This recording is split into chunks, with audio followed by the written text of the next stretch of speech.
I'm joined in our Washington studio by Sourabh Gupta. He's a senior fellow at the Institute for China-America Studies. Sourabh, welcome to our program. Thank you. I want to really focus on Foreign Minister Wang's speech to the UN. Overall theme, DPRK, trade, multilateralism.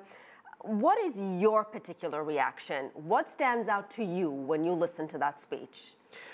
What stands out to me is that regardless of where the world might be going, or particularly where the United States was going, China is going to continue going down the route which it has gone all this while, and that is the route of international cooperation, multilateralism, and an open and interconnected world.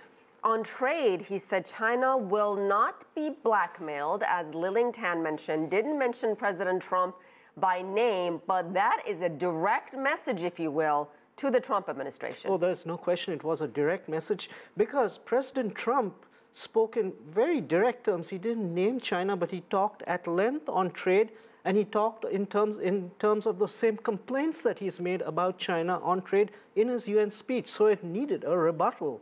And Foreign Minister Wang, he said, yes, absolutely, I need to rebut that because this cannot be the standard line. And the fact of the matter is, on international trade, there are rules that govern international trade between countries. And let's get back to those rules. And if we get back to those rules, a question of blackmail or unilateralism would not occur. But at this point of time, the stance from the Chinese side, as we also saw with the white paper issued the day the 200 billion tariffs came into effect, China wants win-win cooperation and to have an understanding with the US, but it will not be on the basis of threats and blackmail. And Foreign Minister Wang also spoke on that end to the Council on Foreign Relations, but he tried to put a more optimistic twist on the trade dispute, saying there was no cause for panic over friction between Beijing and Washington, and that two sides can overcome current difficulties. So that certainly sounds like there's light at the end of this long tunnel. Oh, absolutely, there's light at the end of this long tunnel. These are amenable to resolution.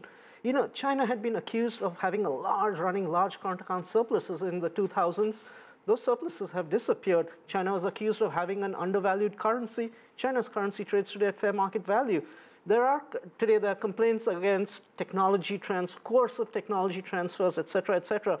The record is that if there are legitimate grievances involved which require Chinese liberalization and market opening, China will do that. And many of the complaints that the US has are amenable to being resolved by China, but it requires an honest and respectful dialogue, and tariffs are not the mechanism for resolving them. All right, we'll leave it there. Sourabh Gupta, thank you so much.